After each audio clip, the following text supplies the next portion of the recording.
ಎಲ್ಲ ಮಕ್ಕಳಿಗೂ ನಮಸ್ಕಾರ. ಮಕ್ಕಳೇ, ಕಳೆದ ತರಗತಿಯಲ್ಲಿ ನೀವು ಗಿಲ್ಲು ಪಾಠದ ಬಗ್ಗೆ ತಿಳ್ಕೊತಾ ಇದ್ರಿ.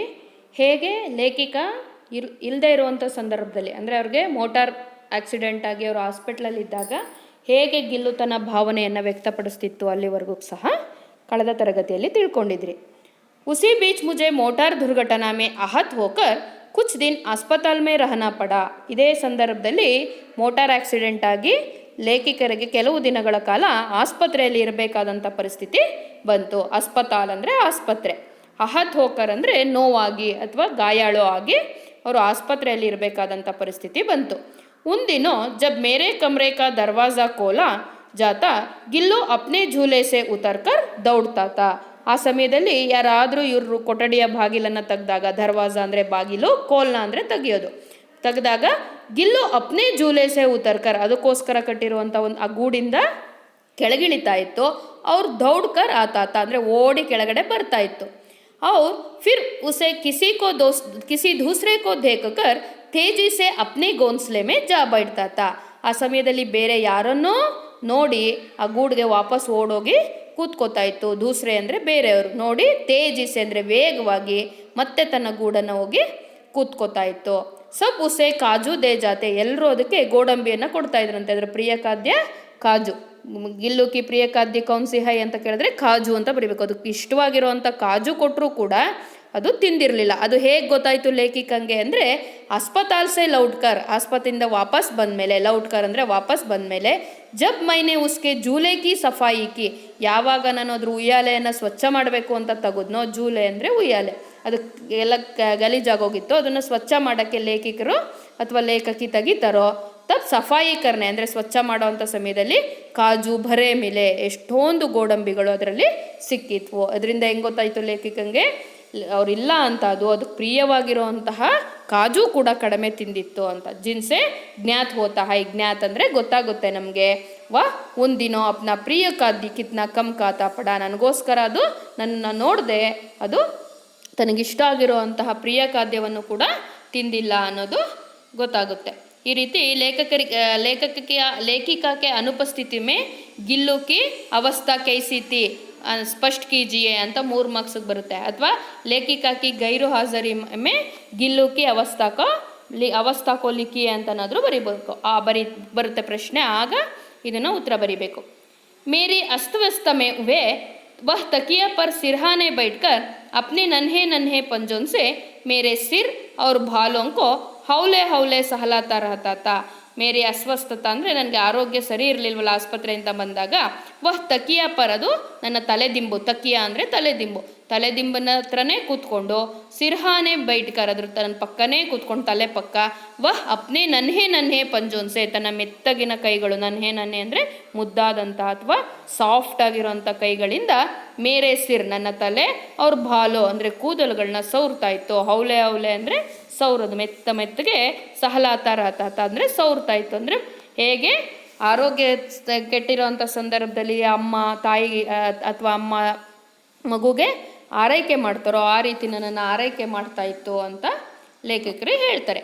ಗರ್ಮಿಯೋ ಮೇ ಜಬ್ ಮೈ ದೋಪಹರ್ ಮೇ ಕಾಮ್ ಕರ್ತಿ ರಹತೀತೋ, ಮಧ್ಯಾಹ್ನದ ಸಮಯದಲ್ಲಿ, ದೋಪಹರ್ ಅಂದರೆ ಮಧ್ಯಾಹ್ನದ ಸಮಯದಲ್ಲಿ ಯಾವಾಗ ಲೇಖಕಿ ಏನಾದರೂ ಬರೆಯೋಕ್ಕೋ ಏನಕ್ಕಾದರೂ ಕೂತ್ಕೊಂಡ್ರೆ, ಗಿಲ್ಲು ನಾ ಬಾಹರ್ ಜಾತಾತ, ಗಿಲ್ಲು ಹೊರಗಡೆಗೂ ಹೋಗ್ತಿರ್ಲಿಲ್ಲ, ಬಿಸಿಲಿತ್ತು. ನಾ ಅಪ್ನೇ ಜೂಲೆ ಮೇ ಬೈಡ್ತಾತ, ತನ್ನ ಉಯ್ಯಾಲೆ ಮೇಲೂ ಕೂಡ ಕೂತ್ಕೋತಾ ಇರಲಿಲ್ಲ. ವಹ್ ಮೇರೆ ಪಾಸ್ ರಕೆ ಸುರಾಯಿ ಪರ್ ಲೇಟ್ ಜಾತಾತ, ಅದ್ರ ನನ್ನ ಪಕ್ಕ ಒಂದು ಮಣ್ಣಿನ ಮಡಕೆ ಇಟ್ಟಿದ್ದೆ, ಸುರಾಯಿ ಅಂದರೆ ನೀರು ತುಂಬಿರೋಂಥ ಮಣ್ಣಿನ ಹೂಜಿ ಅಂತ, ಅದ್ರ ಮೇಲೆ ಕೂತ್ಕೋತಾ ಇತ್ತು. ಲೇಟ್ ಜಾತಾತ ಅಂದರೆ ಮಲ್ಕೋತಾ ಇತ್ತು, ಕೂತ್ಕೋತಾ ಇತ್ತು. ಅವ್ರು ಇಸ್ ಪ್ರಕಾರ ಸಮೀಪ್ ಬಿ ರಹತಾತ, ಈ ರೀತಿ ಅದು ನನ್ನ ಪಕ್ಕ ಇರೋವಂಥ ಆಸೆನೂ ಈಡೇರಿಸ್ಕೋತಾ ಇತ್ತು. ಅವ್ರು ಟಂಡಕ್ ಬಿ ರಹತಾತ, ತಣ್ಣಗಿರೋ ವಾತಾವರಣ ಬೇಕು ಅಂತ ಮಡಕೆ ಮೇಲೂ ಕೂತ್ಕೋತಾ ಇತ್ತು. ಅಂದರೆ ಎರಡೂ ಕೂಡ ಆಗಬೇಕು ಅಂತ ಅದು ಯೋಚನೆಯನ್ನು ಮಾಡ್ತಾಯಿತ್ತು. ನನ್ನ ಪಕ್ಕ ಇದ್ದಂಗೂ ಆಗಬೇಕು, ಜೊತೆಗೆ ಅದಕ್ಕೆ ಬಿಸಿಲಿನಿಂದ ರಕ್ಷಣೆನೂ ಕೂಡ ಸಿಗಬೇಕು. ಮಡಕೆ ತಣ್ಣಗಿರುತ್ತಲ್ವ, ನೀರು ತುಂಬಿರೋ ಅಂಥ ಮಡಕೆ, ಆ ತಣ್ಣಗಾಗೋವಂಥ ಅನುಭವವನ್ನು ಕೂಡ ಪಡ್ಕೋತಾ ಇತ್ತು ಅಂತ ಹೇಳ್ತಾರೆ. ಅಂದರೆ ಅದಕ್ಕೆ ಎಷ್ಟು ಬುದ್ಧಿಯೋ ಇತ್ತು ಅನ್ನೋದನ್ನು ಲೇಖಕಿ ಇಲ್ಲಿ ಸ್ಪಷ್ಟಪಡಿಸ್ತಾರೆ. 1 ಮಾರ್ಕ್ಸ್ಗೆ ಬರುತ್ತೆ. ಗರ್ಮಿಯೋಂ ಪರ್ ಗಿಲ್ಲುನೆ ಕಹಾ ಲೇಟ್ ಜಾತಾತ, ಬಿಸಿಲಿನ ದಿನಗಳಲ್ಲಿ ಎಲ್ಲಿ ಮಲಗ್ತಾ ಇತ್ತು ಅಂದರೆ ಲೇಖಿಕಾಕ್ಕೆ ಪಾಸ್ ರಕ್ಕಿ ಸುರಾಯಿ ಪರ್ ಲೇಟ್ ಜಾತಾತ, ಅಂದರೆ ಅದ್ರ ಪಕ್ಕ ಇಟ್ಟಂತಹ ಮಣ್ಣಿನ ಮಡಕೆಯ ಮೇಲೆ ಅದು ಮಲಗ್ತಾ ಇತ್ತು. गिलहरियों के ಜೀವಿತಾವಧಿ 2 ವರ್ಷ से अधिक नहीं होती. ಯಾವಾಗಲೂ ಒಂದು ಅಳಿಲು ಬದುಕೋದು ಸುಮಾರು 2 ವರ್ಷಗಳ ಕಾಲ. 2 ವರ್ಷಗಳಿಗಿಂತ ಅಧಿಕ ಬದುಕಲ್ಲ. ಅಧಿಕ್ ನಹಿ ಹೋತಿ ಅಂದರೆ ಜಾಸ್ತಿ ಏನಿರಲ್ಲ ಅಂತ. ಗಿಲಹರಿ ಕಿ ಜೀವಿತಾವಧಿ ಕಿತ್ನಿ ವರ್ಷ ಹೋತಾ ಹೈ ಅಂತ ಬರುತ್ತೆ. ಆಗ 2 ವರ್ಷ ಹೋತಾ ಹೈ ಅಂತ ಬರಿಬೇಕು. ಅತಃ ಗಿಲ್ಲು ಕಿ ಜೀವನ ಯಾತ್ರಾಕ ಅಂತ್ ಹಿ ಆಗಯ. ಕೊನೆಯಲ್ಲಿ ಗಿಲ್ಲುವಿನ ಜೀವನದ ಕೊನೆಯ ದಿನಗಳು ಬಂತು. ಅದಕ್ಕೆ 2 ವರ್ಷನೂ ತುಂಬಿಡ್ತು. ದಿನ್ ಭರ್ ಉಸ್ನೆ ಕುಚ್ ಕಾಯ ಅಂದರೆ ಒಂದಿನ ಅದು ದಿನ ಪೂರ್ತಿ ಏನೂ ತಿನ್ನಲಿಲ್ಲ. ಅಂದರೆ ಅದು ಬದುಕದೇ 2 ವರ್ಷ ಆಗಿರೋದ್ರಿಂದ ಅದು ಮುದುಕಾಯಿತು. ಅದು ದಿನ ಪೂರ್ತಿ ಒಂದಿನ ಏನನ್ನೂ ಕೂಡ ತಿನ್ನಲಿಲ್ಲ. ವಹ್ನ ಬಾಹರ್ ಗಯ, ಹೊರಗಡೆ ಕೂಡ ಅದಕ್ಕೆ ಹೋಗೋಕ್ಕೆ ಸಾಧ್ಯ ಆಗಲಿಲ್ಲ. ಪಂಜೆ ಇತ್ನೇ ಟಂಡೆ ಓ ರಹೇತೆ. ಪಂಜೆ ಅಂದರೆ ಅದರ ಕೈಕಾಲುಗಳು ತುಂಬ ತಣ್ಣಗಾಗ್ತಿತ್ತು. ಟಂಡೆ ಅಂದರೆ ತಣ್ಣಗಾಗ್ತಿತ್ತು. ಮೈನೆ ಜಾಗಾಕರ್ ಉಷ್ಣತಾ ದೇನೇಕಿ ಪ್ರಯತ್ನ ಕಿಯ. ನಾನು ರಾತ್ರಿ ಪೂರ್ತಿ ಎಚ್ಚರವಾಗಿದ್ದು. ಜಾಗಕರ್ ಅಂದರೆ ಎಚ್ಚರವಾಗಿದ್ದು. ಅದಕ್ಕೆ ಉಷ್ಣತಾ ದೇನೇಕೆ ಅಂದರೆ ಅದಕ್ಕೆ ಹೀಟ್ ಮಾಡಬೇಕು ಅಂತ ಹೀಟರ್ ಸಹಾಯದಿಂದ ಉಷ್ಣತೆ ಕೊಡುವಂಥ ಪ್ರಯತ್ನವನ್ನು ಮಾಡಿದ್ರು. ಪರಂತು ಪ್ರಭಾತ್ ಕಿ ಪ್ರಥಮ ಕಿರಣ್ ಕೆ ಸಾಥ್ ವಹ್ ಚಿರನಿದ್ರೆ ಮೇ ಸೋಗಯ. ಆದರೆ ಪ್ರಭಾತ್ ಅಂದರೆ ಸೂರ್ಯನ ಕಿರಣಗಳು ಬೀಳುತ್ತಿದ್ದಂಗೆ ಅಂದರೆ ಬೆಳಗಾಗೋ ಅಷ್ಟೊತ್ತಿಗೆ ಅದು ಚಿರನಿದ್ರಾ ಮೇ ಸೋಗಯ. ಚಿರನಿದ್ರಾ ಅಂದರೆ ಶಾಶ್ವತವಾಗಿ ಮಲಗಿಬಿಡ್ತು, ಅಂದರೆ ಅದು ಮರಣವನ್ನು ಹೊಂದಿತು ಅಂತ ಹೇಳ್ತಾರೆ. ಉಸ್ಕಾ ಜೂಲಾ ಉತಾರ್ಕರ್ ರಖ್ ದಿಯಾ. ನಾನು ಬೇಜಾರಾಯಿತು, ಅದ್ರ ಉಯ್ಯಾಲೆಯನ್ನು ಬಿಚ್ಚಿಟ್ಟು ಮಡಗ್ಬಿಟ್ಟೆ, ಇಟ್ಬಿಟ್ಟೆ. ಅವ್ರ ಕಿಟಕಿ ಕಿ ಜಾಲಿ ಬಂದ್ ಕರ್ದಿ ಗೈ. ಅದೇ ರೀತಿ ಅಳಿಲಿನ್ಗೋಸ್ಕರ ಓಡಾಡೋಕ್ಕೋಸ್ಕರ ಒಂದು ಜಾಲರಿ ಮಾಡಿದ್ನಲ್ಲ ಕಿಟಕಿಲಿ, ಅದನ್ನು ಕೂಡ ಮುಚ್ಚಿಸ್ಬಿಟ್ಟೆ ಅಂತ ಹೇಳ್ತಾರೆ. ಪರಂತು ಗಿಲ್ಹರಿಯಾಕೆ ನೈ ಪೀಡಿ ಜಾಲಿಕೆ ಉಸ್ ಪರ್ ಚಿಕ್ ಚಿಕ್ ಕರ್ತಿ ಹಿ ರಹತಿ ಹೈ. ಆದರೆ ಇದ್ರ ಫ್ರೆಂಡ್ಸ್ಗಳಿರ್ತಾವಲ್ಲ, ಆ ಗೂಡು ಹತ್ರ ಬಂದ್ಬಿಟ್ಟು ಈಗಲೂ ಕೂಡ ಚಿಕ್ ಚಿಕ್ ಅಂತಾನೆ ಇರ್ತವೆ ಅಂತ ಹೇಳ್ತಾರೆ. ಅಂದರೆ ಮತ್ತೆ ಮತ್ತೆ ಅದು ಕೂಗ್ತಾನೆ ಇರುತ್ತೆ, ಅದ್ರ ಫ್ರೆಂಡ್ನ ಕೂಗ್ತಾನೆ ಇರುತ್ತೆ ಅಂತ ಹೇಳ್ತಾರೆ. ನೈ ಪೀಡಿ ಅಂದರೆ ಹೊಸ ಹೊಸ ಅಳಿಲುಗಳು ಅಲ್ಲಿ ಬಂದು ಶಬ್ದ ಮಾಡ್ತಾನೆ ಇರ್ತವೆ. ಅವ್ರು ಸೋಂಜುಯಿ ಕಿಲ್ತಿ ಹಿ ರಹತಿ ಹೈ. ಅಂದರೆ ಆ ಗಿಡದಲ್ಲಿ ಸೋಂಜುಯಿ ಹೂಗಳು ಅರಳ್ತಾನೆ ಇರ್ತವೆ ಅಂತ ಹೇಳ್ತಾರೆ.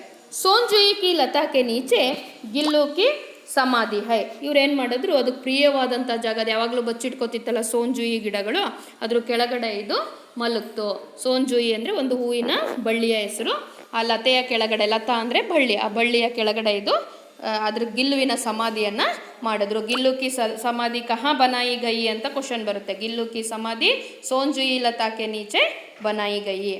ಉಸೆ ಲತಾ ಸಬ್ಸೆ ಅಧಿಕ್ ಪ್ರೀತಿ. ಏನಕ್ಕೆ ನಾನು ಅಲ್ಲೇ ಮಾಡಿದೆ ಅಂತ ಹೇಳ್ತಿದ್ದಾರೆ ಲೇಖಕರು ಅಂದರೆ, ಅದು ತುಂಬ ಇಷ್ಟಪಡ್ತಿದ್ದಂಥ ಜಾಗ, ಅದರಿಂದ ಮಾಡಿದೆ ಅಂತ ಹೇಳ್ತಾರೆ. ಜೊತೆಗೆ ಉಸ್ ಲಘು ಗಾತ್ ಕಾ ಕಿಸಿ ಬಸಂತಿ ದಿನ್ ಜೂಹಿ ಕೆ ಪೀತಬ್ ಚೋಟೆ ಫೂಲೋಂ ಕೆ ರೂಪ್ ಮೇ ಕಿಲ್ ಜಾನೆ ಕಾ ವಿಶ್ವಾಸ್. ಅದ್ರ ಜೊತೆಗೆ ಅವ್ರು ಹೇಳ್ತಾರೆ ಲಘು ಗಾತ್ ಅಂದರೆ ಚಿಕ್ಕ ಪ್ರಾಣ, ಅದರ ಪ್ರಾಣ ಕಿಸಿ ಬಸಂತಿ. ಬಸಂತಿ ಅಂದರೆ ವಸಂತ ಕಾಲ. ವಸಂತ ಕಾಲದಲ್ಲಿ ಜೂಹಿಕೆ ಪೀತಬ್ ಅಂದರೆ ಹಳದಿ ಬಣ್ಣದ ಹೂಗಳಾಗಿ ಹರಳಿದ್ರೆ ನನಗೇನನ್ಸುತ್ತೆ ಅಂದರೆ ಮತ್ತೆ ನನ್ನ ಅಳಿಲು ಹುಟ್ಟಿತು, ನನ್ನ ಗಿಲ್ಲು ಮತ್ತೆ ಹುಟ್ಟಿತು ಆ ಹೂವಿನ ರೂಪದಲ್ಲಿ ಅಂತ ಅನ್ನಿಸುತ್ತೆ. ಚೋಟೆ ಫೂಲ್ಕೆ ರೂಪಮೇ, ಚಿಕ್ಕ ಚಿಕ್ಕ ಹೂವಿನ ರೂಪದಲ್ಲಿ ಹರಳ್ತಾ ಇದೆ. ಕಿಲ್ ಜಾನ ಅಂದರೆ ಹರಳೋದು. ವಿಶ್ವಾಸ ಹೈ, ನನಗದೇ ಅದರ ನಂಬಿಕೆ ಇದೆ, ಅದಕ್ಕೆ ನಾನು ಅಲ್ಲೇ ಅದರ ಸಮಾಧಿಯನ್ನು ಮಾಡಿದೆ ಅಂತ ಹೇಳ್ತಾರೆ. ಮುಜೆ ಸಂತೋಷ ದೇತಾ ಹೈ, ಇದರಿಂದ ನನಗೆ ತುಂಬ ಖುಷಿ ಆಗುತ್ತೆ ಅಂತ ಹೇಳ್ತಾರೆ.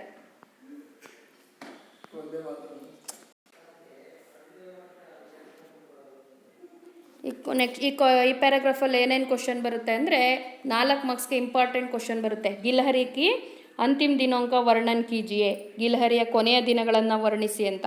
ಅವಾಗ ಈ ಪ್ಯಾರಾಗ್ರಾಫ್ ಬರೀಬೇಕು. ಲೇಖಿಕಾನೇ गिल्लू की जीवितावधि 2 वर्ष से अधिक नहीं होती है. गिल्लू की जीवन यात्रा का अंत ही आ गया. गिल्लू ना बाहर गया ना कुछ खाया और पंजे इतने ठंडे हो रहे थे कि मैंने जगाकर उसे उष्णता देने की प्रयत्न किया. प्रभात के प्रथम किरणों के साथ वह चिरनिद्र में सो गया. गिल्लू की समाधि